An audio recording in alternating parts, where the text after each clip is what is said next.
آیت نمبر 50 پڑھتے ہیں. بسم اللہ الرحمن الرحیم. وَإِذْ فَرَقْنَا بِكُمُ الْبَحْرَ فَأَنْجَيْنَاكُمْ وَأَغْرَقْنَا آلَ فِرْعَوْنَ. اللہ اکبر. وَأَنْتُمْ تَنْظُرُونَ. پھر وہی بات، از یاد کرو وہ وقت جب فرقنا ہم نے فرق کر دیا، ہم نے پھاڑ دیا، بکم تمہارے لیے، بحر سمندر کو. نجات کیسے ملی؟ اب ایک لمبا عرصہ کو حضرت موسیٰ علیہ السلام پلے بڑے، جوان ہوئے، حالات کے سبب آپ مصر چھوڑ کے مدین آباد ہو گئے، وہاں سے واپس مصر آنے لگے. راستے میں اللہ کی طرف سے آپ کو نبوت عطا ہوئی اور حکم ہوا فرعون کے پاس جا کر اسے اللہ کا پیغام سنا. اب آپ تشریف لائے، فرعون کو اللہ کا حکم سنایا، وہ پھر آگے معجزے جو اللہ کی طرف سے عطا ہوئے تھے، ہاتھ بغل میں ڈالا، نکالا سفید، اللہ کے حکم سے لاٹھی کو زمین پہ ڈالا، اژدہا بن گئی، سانپ بن. فرعون نے اپنی طرف سے جادوگر بلائے، پھر معاملات ہوئے، یہ سال ہا سال یہ معاملات چلتے رہے. پھر ایک دن آیا کہ اللہ کی طرف سے حضرت موسیٰ علیہ السلام کو حکم ہوا کہ آپ اپنے بنی اسرائیل کے لوگوں کو لے کر مصر چھوڑ دیں. رات کے آغاز میں حضرت موسیٰ علیہ السلام نے اپنے ساری قوم کو یہ بات سنائی اور لے کر نکل پڑے. اب اتنے لوگ نکلیں تو ظاہر ہے یہ بات چھپی تو نہیں رہ سکتی ہے. فرعون کے لوگوں کو پتہ چل گیا، انہوں نے بادشاہ کو بتایا، فرعون نے حکم دیا، ان کا لشکر پیچھا کرتے ہوئے نکلا. اب یہ جب نکلے آگے راستے میں، جب مصر باہر نکلے، دریا پر پہنچ گئے، اب پریشان ہوئے کہ کیا کریں. اللہ کی طرف سے، اب یہ تفصیل بھی آگے چل کے انشاءاللہ ہم پڑھیں گے، حضرت موسیٰ علیہ السلام کو اللہ کی طرف سے حکم ہوا کہ دریا پر اپنی لاٹھی کو ماریے، وہی لاٹھی جو اژدہا بنی تھی. آپ نے اللہ کے حکم سے دریا پر لاٹھی ماری، دریا راستہ بن گیا، دریا کے دونوں پارٹ الگ ہو کے درمیان میں سے راستہ بن گیا. پانی کی لہریں سائڈ پہ نکل گئی. اس کی تفصیل بھی انشاءاللہ میں موقع پہ عرض کروں گا، یہاں تفصیل میں جانے کا وقت نہیں ہے. آپ اپنے ساتھیوں کے سمیت پار پہنچ گئے، اتنے میں پیچھے سے فرعون کا لشکر بھی آ گیا. اللہ اکبر کبیرہ، اللہ اکبر کبیرہ. قرآن نے اس مقام کو اس انداز میں بیان کیا، آگے چل کے ہم پڑھیں گے کہ جب دونوں جماعتیں آمنے سامنے ہوئیں تو بنی اسرائیل والے پکار اٹھے، آج تو ہم مارے گئے. یعنی پیچھے سے فرعون کا لشکر بھی آ گیا ہے، آگے دریا ہے، بنی اسرائیل والے کھڑے ہونے کہا کہ آج تو ہم مارے گئے. حضرت موسیٰ علیہ السلام نے کہا پریشان نہیں ہونا، میرا رب میرے ساتھ ہے، وہ ضرور کوئی راستہ نکالے گا. اللہ کی طرف سے حکم آ گیا، موسیٰ لاٹھی ماریے، راستہ بنا، پار اتر گئے. اللہ اکبر.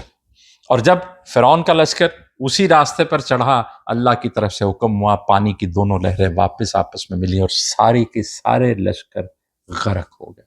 روایتوں میں ملتے ہیں 6 لاکھ لوگ جو سب دریا میں غرق ہو گئے، وہ لہریں آپس میں مل گئیں. اللہ کہتے ہیں کہ بنی اسرائیل والے یہ دوسری سائڈ پہ اب اتر کے دریا سے پار کھڑے ہو کے دیکھ رہے تھے اپنی آنکھوں سے سارا منظر کہ وہ سارے نکلے ہیں. اب یہ دیکھ اس اعتبار سے پریشان تھے کہ اب یہ بھی اس میں سے گزر کے آ کے ہمیں پکڑ لیں گے. اللہ کا حکم ہوا، پانی واپس ملا، سب کے سب وہاں غرق ہوئے. اور پھر آگے تفصیل میں، پھر اس وقت فرعون نے کہا کہ میں ایمان لایا موسیٰ اور ہارون کے رب. اب کوئی فائدہ نہیں، اب کچھ حاصل نہیں ہے، بربادی ہے، سب غرق ہو گئے. یہ اس کا حوالہ یہاں دیا جا رہا ہے، تفصیل نہیں ہے، میں نے کہا صرف حوالے ہیں. اور حوالے کیوں ہیں؟ کیونکہ یہ مدینہ کے یہود ان باتوں پر فخر کیا، لوگوں کو بتایا کرتے تھے. وہ کہتے تھے کہ تم ہم سے بات کر، ہم اولاد انبیاء ہیں، دیکھو ہم پر اللہ کے کیسے کیسے کرم، ہم خاص لوگ ہیں، اللہ تو ہمیں پریشانی میں رہنے ہی نہیں دیتا، اللہ ہم پہ، ہم کوئی بھی پریشانی ہو اللہ ہماری دور کر دے.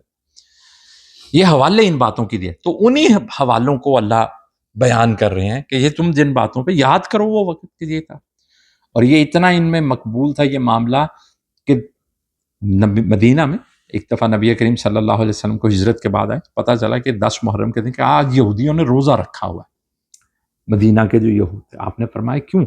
پوچھا کیوں انہوں نے رکھا ہے؟ پتہ کروایا گیا تو پتہ چلا وہ کہتے ہیں کہ یہ وہ دن ہے جب فرعون کو اور اس کی قوم کو غرق کیا گیا تھا سمندر میں. تو ہم اسے یوم نجات کے طور پر اس دن کو شکرانے کا روزہ رکھتے ہیں کہ یہ وہ دن ہے جب ہمیں فرعون سے نجات ملی۔ تو نبی کریم صلی اللہ علیہ وسلم نے ارشاد فرمایا کہ ہم اگلے سال 2 رکھا کریں گے، کیونکہ ہم موسیٰ کے زیادہ وارث ہیں۔ کس اعتبار سے وارث؟ کہ ہم اس راستے پر ہیں جو اللہ کی طرف سے انہیں بیان کیا گیا۔ یہ لوگ تو موسیٰ کے اللہ کی طرف سے عطا کردہ راستے پہ چلتے ہی نہیں۔ یہ تو یعنی ان کے ہاں یہ دن کتنا بڑا تھا۔ یہ کون سا دن؟ فرعون سے نجات کا دن۔ اب اللہ وہ حوالہ دے رہے کہ یاد کرو کتنی بڑی پریشانی میں تھے تم، اللہ نے تم پر کیسی مہربانی کی۔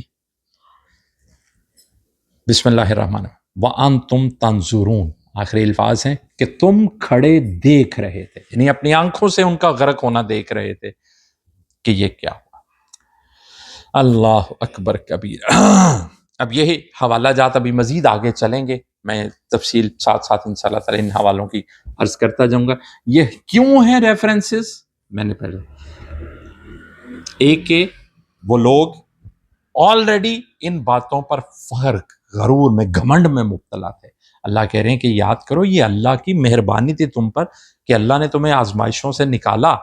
اب دیکھنا تھا کہ تم سونا خالص بنتے یا کھوٹ نکلتے، اور اگر نعمت اللہ نے عطا کی ہے تو اب تم اللہ کے شکر گزار بندے بنتے ہو یا ناشکرے بن کے سرکشی میں مبتلا ہو جاتے ہو۔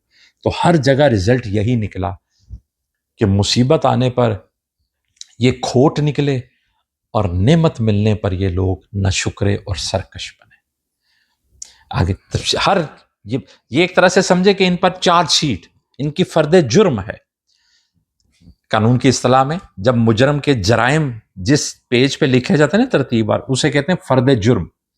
انگلش میں ہم کہتے ہیں چارج شیٹ، یعنی وہ شیٹ جس پہ چارجز لکھے گئے ہیں، جرائم لکھے گئے ہیں کہ کیا کیا جرم ہے۔ تو یہ سارے رکوع جو اب ہم پڑھ رہے ہیں یہ چارج شیٹ ہے، ان کے جرم بتائے جا رہے ہیں کہ یہ خرابیاں اور سرکشیاں تم لوگوں نے کی۔ اللہ نے تم پر کتنے فضل کیے تھے لیکن تم نے احساس ہی نہیں کیا، تم خرابیوں میں مبتلا۔ اور مجھے اور آپ کو ان چیزوں کو بطور عبرت اور نصیحت پڑھنا اور سمجھنا ہے کہ اب یہ منصب اللہ کے فضل سے اس امت پر ہے، نبی کریم صلی اللہ علیہ وسلم۔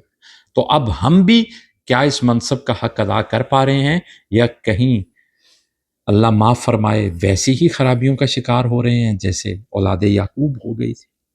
اللہ کریم ہم سب کو اس قرآن کو پڑھنے، سمجھنے، اس پر عمل کرنے کی توفیق عطا فرمائے۔